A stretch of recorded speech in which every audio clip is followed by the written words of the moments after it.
Hello everyone, and welcome back to episode 22, and the final episode of Jurassic Adventure. Let's get started, shall we? As you can see, famine has completely gripped the island. All it lies almost is nothing but bones in almost infinite wastelands. The lake is still intact, but sadly, it won't last much longer, thanks to the impending heat. Temperatures rising.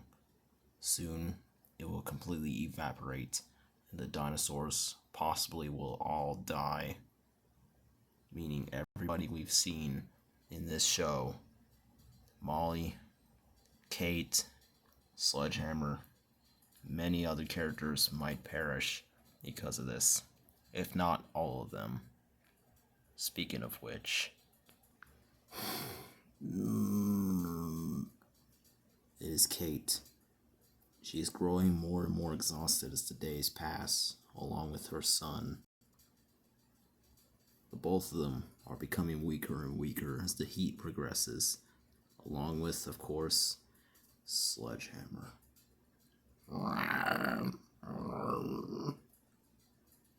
Sledgehammer has been seeing color all day, which is not a good sign, because if they start hallucinating, that means they're suffering from severe dehydration.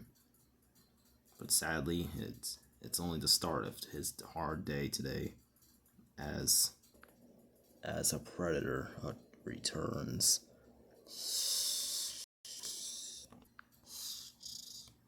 It's Molly, the female Morris intrepidus. Because of the ever-gripping famine on the island, predators and prey have been fighting non-stop, either because of territory disputes or mainly because the predators try to eat the herbivores, and that's exactly what Molly's going to do to Sledgehammer, or at least Kate's son. Molly is too hungry and too desperate to even care that Sledgehammer has a giant bodyguard on him. She is too desperate for this time, and that's why she's going in for an attack.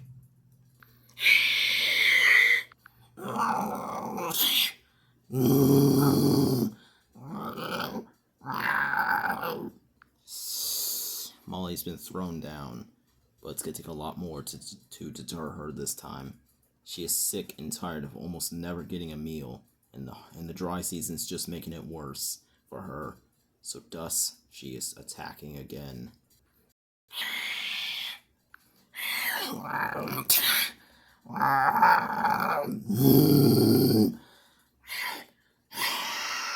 Molly now suffers from almost a fractured thigh, thanks to Sledgehammer's massive dome. So she learns her lesson again, and she skulks away in defeat. Meanwhile, around a couple miles away, we see Blue, Charles, and Echo feasting upon a dead iguanodon.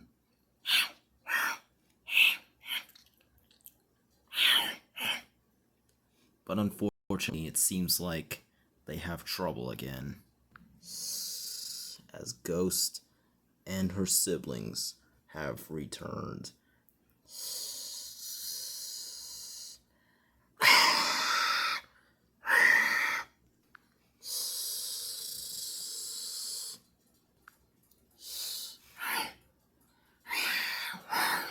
Blue and them still cannot forget on what this raptor almost cost them. Thanks to Ghost, she almost killed Blue. But unfortunately, it's not just Ghost, as Tiger also is here for the party, along with Red and Pantera.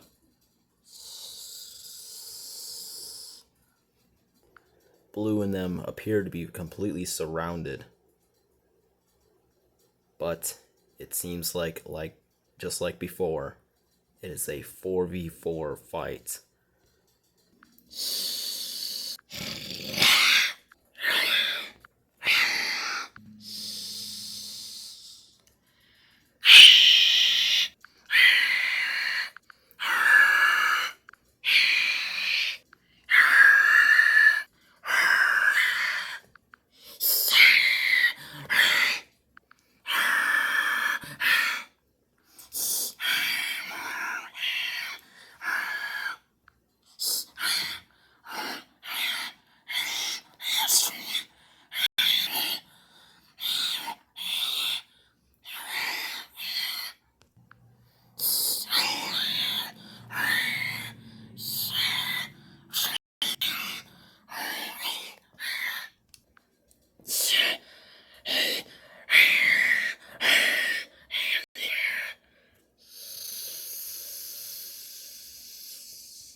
as the two are fighting it out.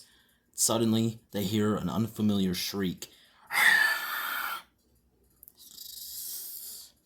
The two stare as it looks like only a few feet away we see none other than Apex, the alpha male velociraptor.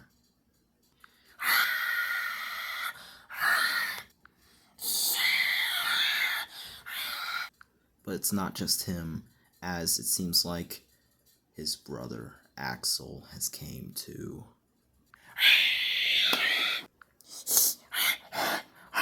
But of course, Stripe is also here.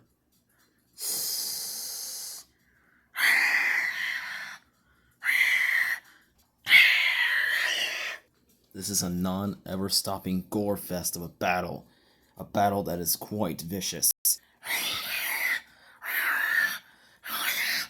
As it seems like there's 3 sides here.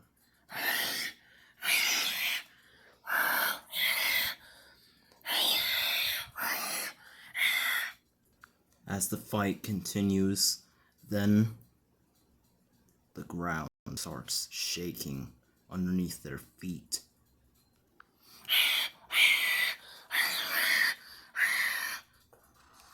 They all stop at fighting, and they instantly turn to see what's causing the earth to shake and quake right underneath their feet. And what they see is horrifying all of them. What they all see is a huge stampede of freaking different species of herbivores stampeding right towards them.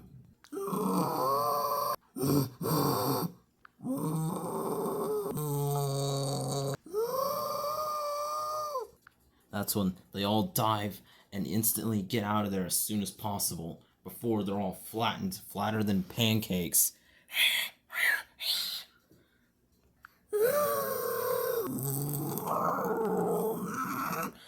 As they watch as the stampedes their way from the fields all the way to the forests. Whatever they're running from, it seems to be very dangerous because they've never seen this many dinosaurs run from one location to another in such short time. Whatever they're getting chased by must be a true monster.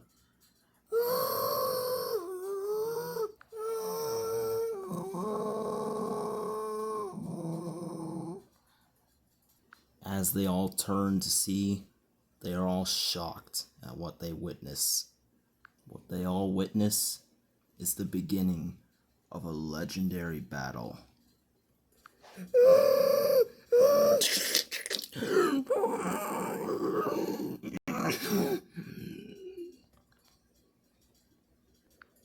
And then they turn to look, and they are greeted by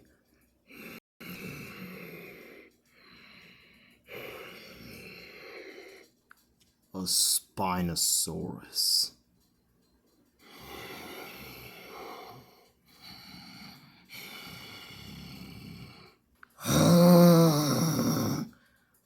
They all hear a roar in the distance, and instantly they all get the heck out of there before they become Dino Chow. And who is approaching? It is Hunter. Hunter recognizes this monster of a killer.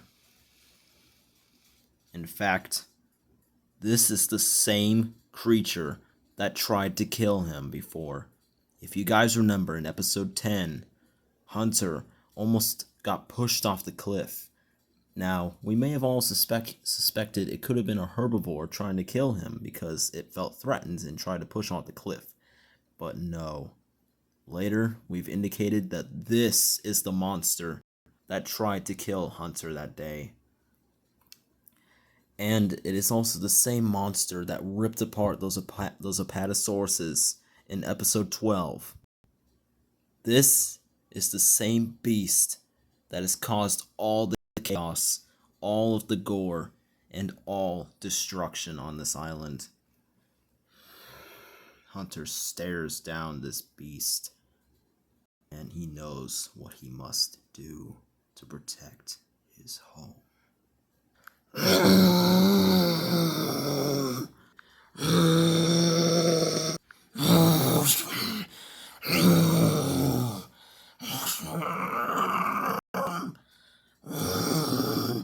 Right now, this beast has a firm hold on Hunter's neck. But Hunter breaks free.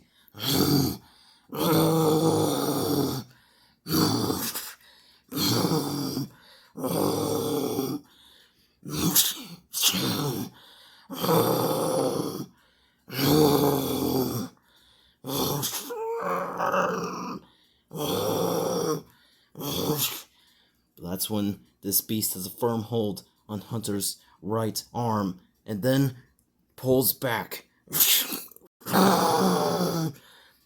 It eats his arm in pleasure.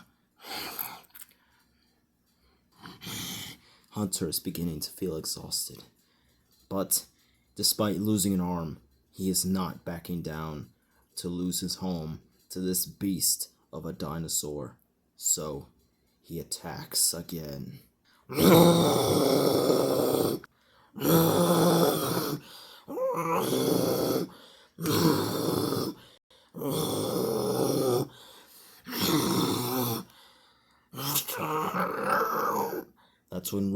That's when this Spinosaurus is dragging him to the... It seems like it's dragging him to the lake.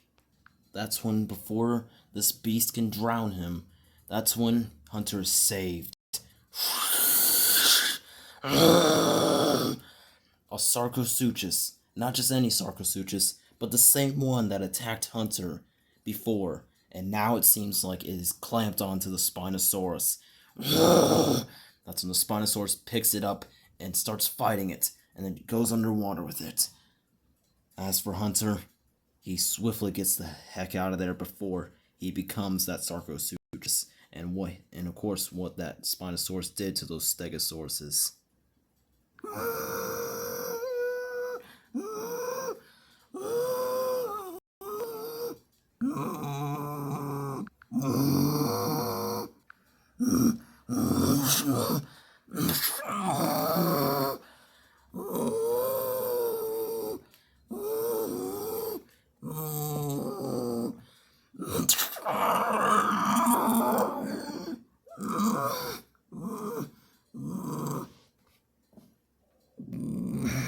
Horace almost got trampled to death.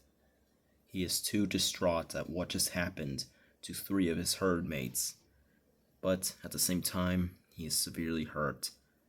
One of his plates is now being cracked thanks to that huge brachiosaurus that stepped on it, along with his tail. His tail is broken because another brachiosaurus stepped on it as well. But before he can get up, he hears an all too familiar noise.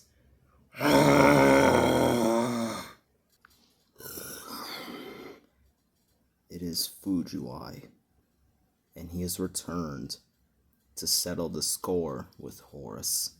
But not only that, he is here to eat him, since he can see Horace is weakened right now, and now it is the perfect time for him to eat.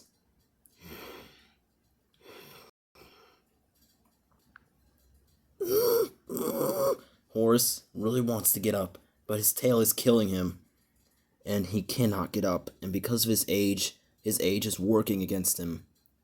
Fujiwai then moves in for the kill. But suddenly, as it looks like it's the end for this old male, suddenly...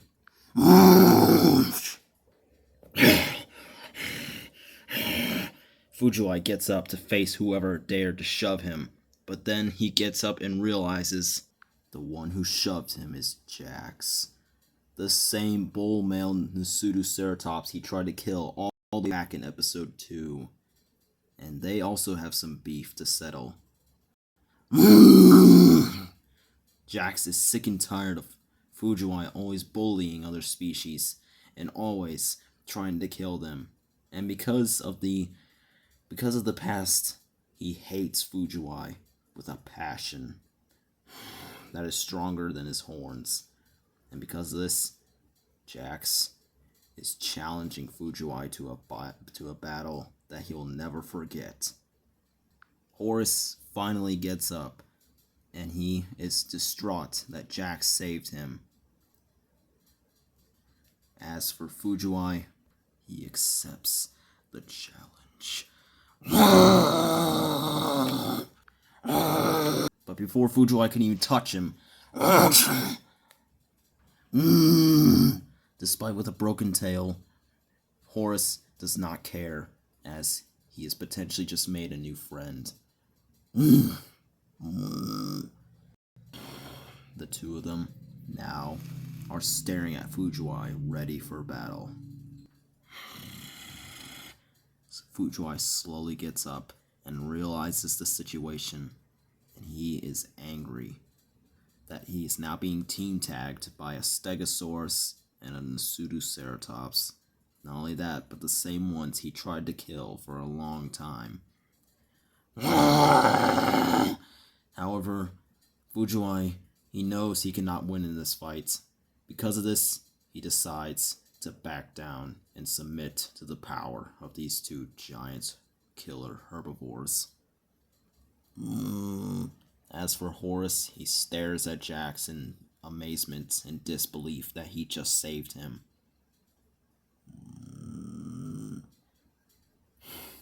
Because Horus's herd just abandoned him during the stampede, and because his age, it's likely he will not last much longer in a herd. Because of this, Jax accepts him as his friend, and shall cover for him every day until the day Horus is no longer with us.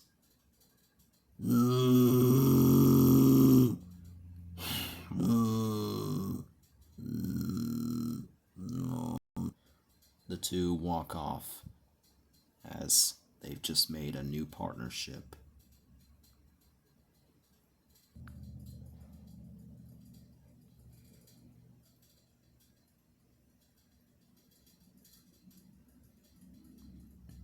It seems like the Spinosaurus lives.